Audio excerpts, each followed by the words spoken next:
Hey YouTube, I'm back with another deck profile. In this video I'm going to be doing a deck profile of probably my favorite of the duo decks. This is going to be the Reit updated deck for Stride, or from the new post Academy of Divas. So this deck actually, in my opinion, is the best out of the duo ones in playtesting them, especially with the new support that it got. So it depends. I'll show what lineup I am running here.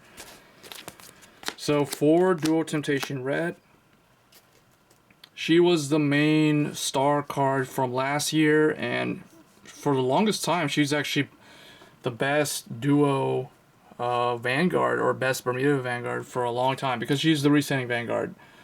It's a duo playstyle, so it's a little bit hard. It requires a little bit of a setup to do the restand, but it's not that hard to do, and they did give her a new support card that's very good to help her pull that off.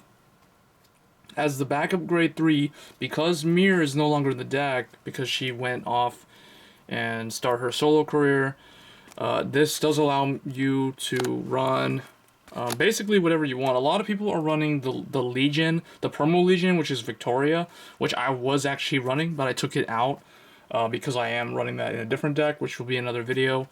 But that did allow me to try some other duo Vanguards that didn't see a whole lot of play. So the one I went with was this duo Delicious Girl Chow. So this is from the Fighters collection from last year. And I think really with Limit Break Enabler, this card is really good. Because its cost is not that expensive, and when you keep bouncing stuff, she gets stronger. So she can hit like Legion numbers pretty easily. It's either her or Iori or the double R girl, I think with the pink hair or purple hair. The girl who looks like Velvet Voice Reindeer, but she's a duo. So either that or Iori or this. Any of them is fine as a backup for Reit, really. Because of the Limit Break Enabler, all of them will be able to work. So for grade 2, I am running 4 of Duo Fantasia Lamry. Lamry is very important for Reit. It's kind of like Miranda for Ashley in the Jewel Knights. So she's basically your 11k attacker when Red's your Vanguard, and then when she gets returned, if Red's the Vanguard, you get to search for another copy of Lamry and add it to your hand. So that just automatically helps set up for her restand, because you'll just discard these two. So really good. Very nice new support card for a card, already a pretty good card, so it did make the deck a lot better. And then I'm running 3 Roan. Roan has always been the best support grade 2 for Reit, mainly because traditionally she was the one that you would send something back and then clone that card, so you already have like 2 cards for your restand later on.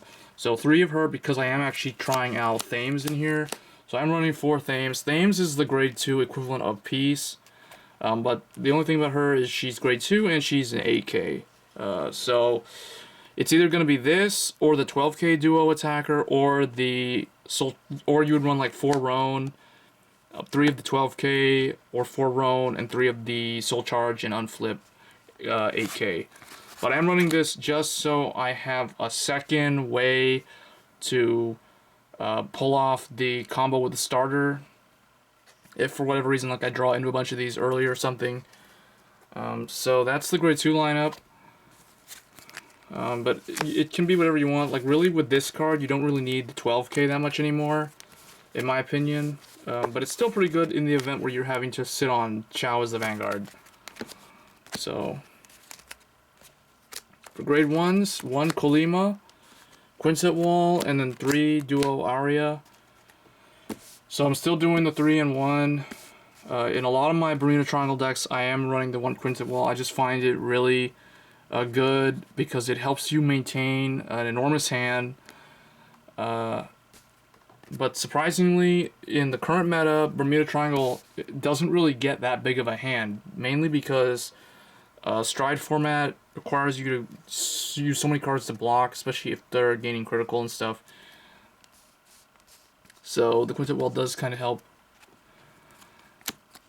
And then 2 Kazuha. Kazuha is just more Roan style cards in the deck. You could either run this, or you could run 2 of the Soul Blast 2 Unflip 2, the Kura.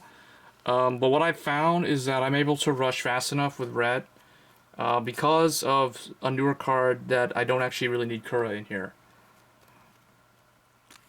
And then 4-piece, just because it's piece and is really good with the starter, it's just really good to maintain hand advantage. So this, along with Thames, gives you 2 different ways to pull that off. And then this, along with Roan, gives you lots of ways to search for these type of cards. And then the only other grade 1 is the Limit Break Enabler. I am actually running 4 of Prism Duo Loretta in here. So what I like about her is she's duo. So she works with Reit. Also, Reit is Limit Break to do the restand. And actually, the first 2 games where I actually playtested this deck with this in here, for some reason I was always able to use this with Reit really early. So I was already doing the restand so fast, like without even having to worry about striding and stuff. I was already restanding. So yeah, so I really highly recommend this. In fact, you could even take this out and run 2 stride fodder if you want to focus more on stride.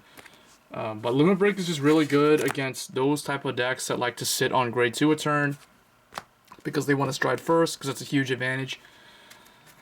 And then we've got 4 draw trigger. We've got 4 critical, or actually 8 critical. The new Prism critical, not Prism, the new Duo critical is in here. And then I am running just the regular heal, and then Duo Liver Singer Darling, the same starter. So the grade 0 lineup didn't change at all. It's still the same 4 draws with the 8 critical. Everything's duo, it has to be duo. Very self-explanatory. For the stride format deck, or stride deck, it is 2 Prism Duo Nectaria, mainly because this just, again, helps you search out multiple copies of Peace or Thames. It doesn't use any counterblast. It's a very good turn 1 stride, or first stride, in my opinion. And then the 2 Olivia, because it's just a really good one to have. Works really well, but it does use the counterblast. And then the other 4 remaining slots, it can be anything. So I'm just running 2 Somni just to get an extra attack, and then 2 of the Amoris just so you can pull off, like, for example, you could pull off like double piece if you had 2 piece in the field, or if you've got Thames on both sides for whatever reason. Most of the time this works with piece though, that's why it's in here. So anyway guys, that was my updated Reit or Duo Temptation Reit deck. Let me know what you guys think in the comments below on the lineup. And as always, don't forget to subscribe and stay tuned for more Cardfight Vanguard videos in the future. Thanks.